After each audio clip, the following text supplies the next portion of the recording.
Sing it, Leigh. I can't. I make a fool of myself every time I come in here when I start singing on the radio. So that's what people expect. So go ahead and let it all out. This is your moment to shine. This is my moment of glory, huh? It is. My moment of fame. Leigh Stocker from Summercrest. Good morning. How the heck are you? I'm all right. How are you? Not too bad. Sun is shining. It's time to wear dresses. That's exciting. I'm really excited to get my dresses out. Yes. Shave my legs up, and I'm wearing a nice pink polka dot jumper today. I don't need to know what you do in your spare time. I'm just going to let it go. I'm just going to leave it there. So. Yeah. So, you want to know what we're talking about today? I already know what we're talking about. Okay. We are talking about structure and routine and discipline. Well, I'd like to leave the discipline off of it. The goal of this morning's conversation is to talk about how structure and routine are important for dementia residents. And, oh, God, I'm totally getting fired. So anyway, Steve Gunnarsson will be in next week to fill this spot.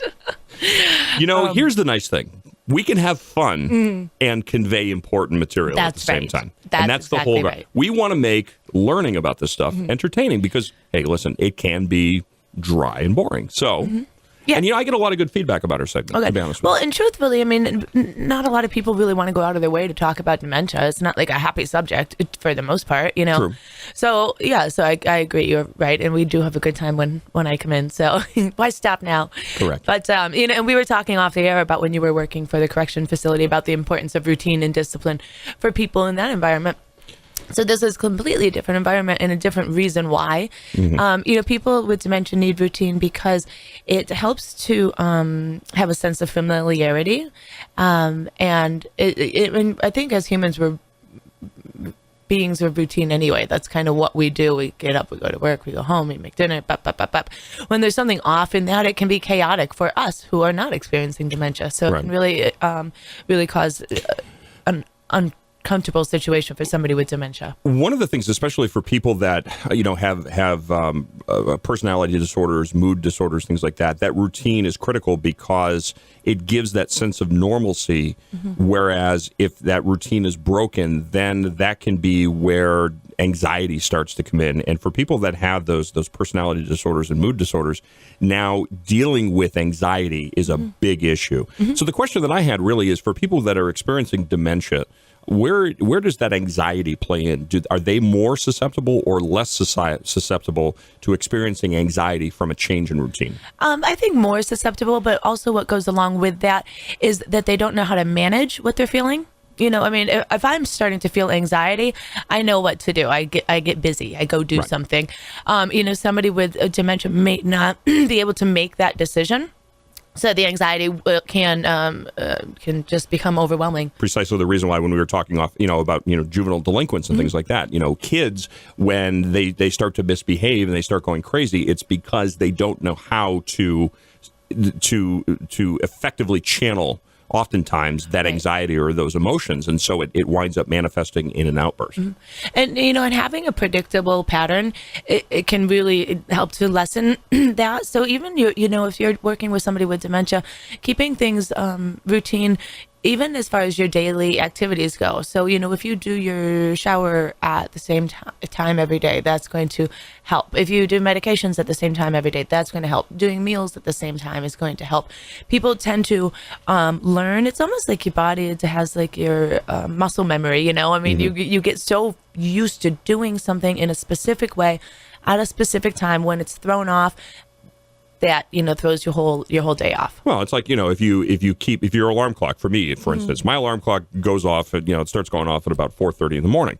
So Monday through Friday. So on Saturday mornings, I'm awake at 4:30. Yeah. I don't want to be awake at 4:30, but your circadian rhythm, it's your brain starts to now rewire and refire in such a way that you're adhering. And I find this more as I age.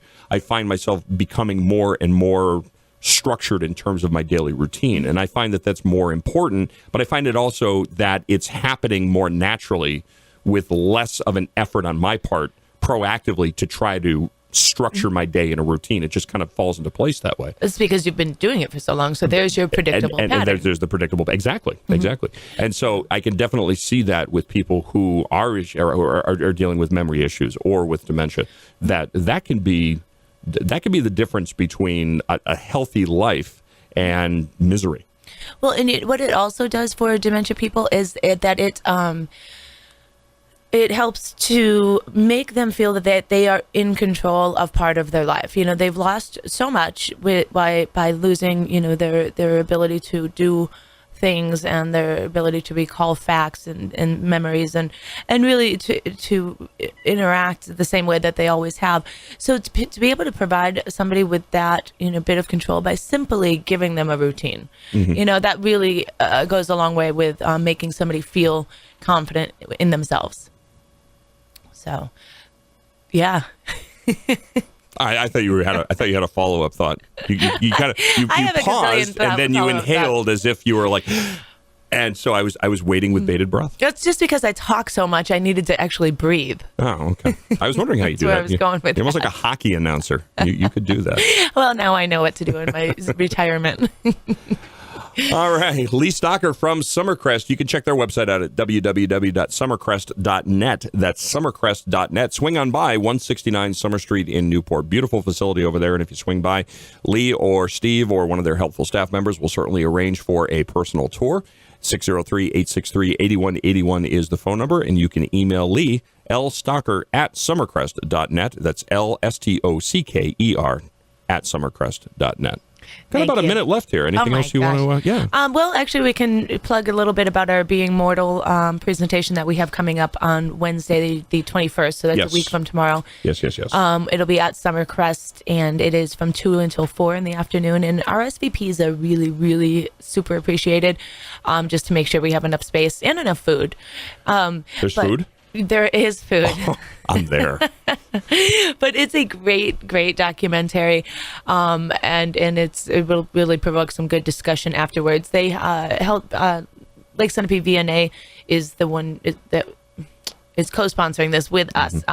They are the kind of the catalyst behind getting the story out in this area, and they did the first presentation over at Valley Regional last week, and they had a great turnout. So very much looking forward to having that. And that's again on the 21st of June from 2 until 4 p.m.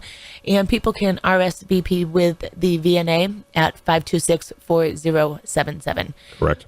Or they can certainly call me at 863-8181 and I'll coordinate with the VNA. All right. Sounds good. Again, 603-863-8181 for Summercrest, or to RSVP for the PBS Frontline documentary and discussion Being Mortal, 603-526-4077. Leigh, it is always a pleasure having you in studio. My pleasure. We have a lot of fun, you. but we get a lot of good information out there to people as well, too. Have yourself a fantastic day. And, you too. Enjoy the... Get some sunscreen on. Yeah, I'm going to the beach. Are you really? No. Good. Stay hydrated. Oh, yeah. See, now if you don't show up, Steve's going to be like, I heard you. I know. Oops. All right, Leigh, be well. Thank you. Thank you. 749, you are listening to First Look on 99.7 FM, WNTK, and 98.9 FM and 1490 AM, WUVR. Take a quick break. We'll be right back after this.